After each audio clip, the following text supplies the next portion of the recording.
इस वीडियो में हम बात करेंगे पीएफ ट्रांसफ़र की, क्योंकि अब पीएफ ट्रांसफ़र की झंझट खत्म होने वाली है। ईपीएफओ के नियम बदल गए हैं। सैलरीड लोग तुरंत जो बड़े अपडेट्स हैं वो ज़रूर जान लें, वरना आपका बड़ा नुकसान हो जाएगा। नमस्कार, आप देख रहे हैं न्यूज़ 18। मैं हूं आपके साथ श्रुति श्रीवास्तव। ईपीएफओ ने सैलरी पाने वाले कर्मचारियों के लिए अपनी सेवाओं को अपडेट किया है, जिससे कि पीएफ तक पहुंचना और उसे ट्रांसफ़र करना आसान हो गया। तो आइए बताते हैं कि सैलरीड लोगों के लिए ईपीएफओ में क्या अपडेट हुए हैं। सबसे पहले एम्प्लॉयज़ प्रोविडेंट फंड ऑर्गेनाइजेशन यानी कि ईपीएफओ ने इस साल कई अपडेट्स पेश किए हैं। इनसे सैलरी पाने वाले कर्मचारियों की पीएफ पैसे निकालने, नौकरी बदलने के बाद अकाउंट ट्रांसफ़र करने और ईपीएफ से जुड़ी दूसरी सेवाओं के इस्तेमाल के तरीके पर असर पड़ सकता है।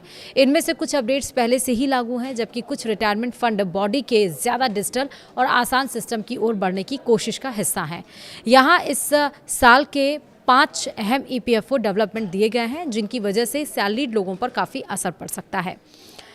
रिटायरमेंट बॉडी के एक सीनियर अधिकारी ने पहले बताया था कि ईपीएफओ अपनी ऑटो सेटलमेंट प्रोसेस को फाइनल पीएफ विड्रॉल क्लेम तक बढ़ाने की योजना बना रही है। ईपीएफओ के central provident fund commissioner Ramesh Krishnamurthy ने मई में एक इंडस्ट्री इवेंट में कहा कि हम अभी जहां तक मुमकिन हो ऑटो सेटलमेंट शुरू करने जा रहे हैं, जो पहले सिर्फ एडवांस के लिए अवेलेबल था, यानी कि उपलब्ध था।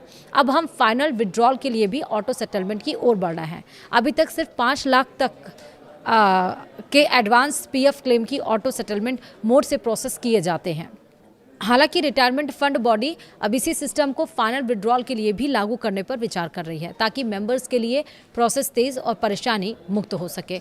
वहीं यूएन एक्टिवेशन उमंग ऐप पर शिफ्ट हुआ है, यानी कि नए या मौजूदा ईपीएफओ मेंबर अब यूनिफाइड मेंबर पोर्टल के जरिए अपना यूनिवर्सल अकाउंट नंबर यानी कि यूएएन एक्टिवेट या जनरेट नहीं कर पाएंगे, क्योंकि दोनों सेवाएं आधार बेस्ड फेस ऑथेंटिकेशन की ज़रूरत के साथ उमंग ऐप पर शिफ्ट कर दी गई हैं। यह बदलाव एक बड़े डाटाबेस कंसोलिडेशन और सॉफ्टवेयर अपग्रेड के बाद किया गया है। ईपीएफओ के मुताबिक इसका मकसद अपनी ऑनलाइन सेवाओं को तेज़ और ज़्यादा भरोसेमंद बनाना है।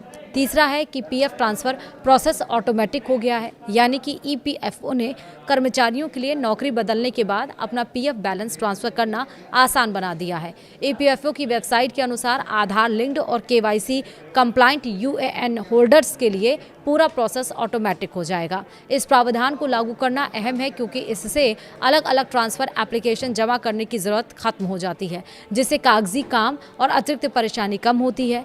पहले पीएफ अकाउंट ट्रांसफ़र के लिए पिछले एम्प्लॉयर, नए एम्प्लॉयर और ईपीएफओ ऑफिस से मंजूरी की ज़रूरत होती थी। वहीं चौथा है कि ईपीएफ और ईपीएस क्लेम का तेज़ी से निपटारा होगा। पिछले महीने हुई एक इंडस्ट्री समिट में कृष्णमूर्ति ने कहा कि रिटायरमेंट फंड बॉडी को उम्मीद है कि मेंबर्स द्वारा किए गए पीएफ विड्रॉल के ज़्यादातर नए क्लेम उसी दिन या ज़्यादा से ज़्यादा 2 दिनों के भीतर निपटा दिए जाएंगे। ईपीएस 2026 में योग्य पेंशन क्लेम को प्रोसेस करने के लिए 20 दिनों की सख्त डेडलाइन भी तय की गई है। अगर ईपीएफओ किसी ठोस डॉक्यूमेंट्स कारण के बिना इस अवधि के भीतर क्लेम का निपटारा नहीं कर पाता है, तो देरी वाली राशि पर 12% सालाना ब्याज लगेगा, जिसे जिम्मेदार कमिश्नर से वसूला जा सकता है। वहीं यूपीआई और एटीएम बेस्ड पीएफ विड्रॉल निकासी की भी व्यवस्था की गई है। उम्मीद है कि जल्द ही भीम ऐप के जरिए प्रोविडेंट फंड क्लेम के सेटलमेंट की सुविधा शुरू की जाएगी, जिससे क्लेम की राशि सीधे मेंबर्स के यूपीआई लिंक्ड बैंक खातों में जमा हो सकेगी।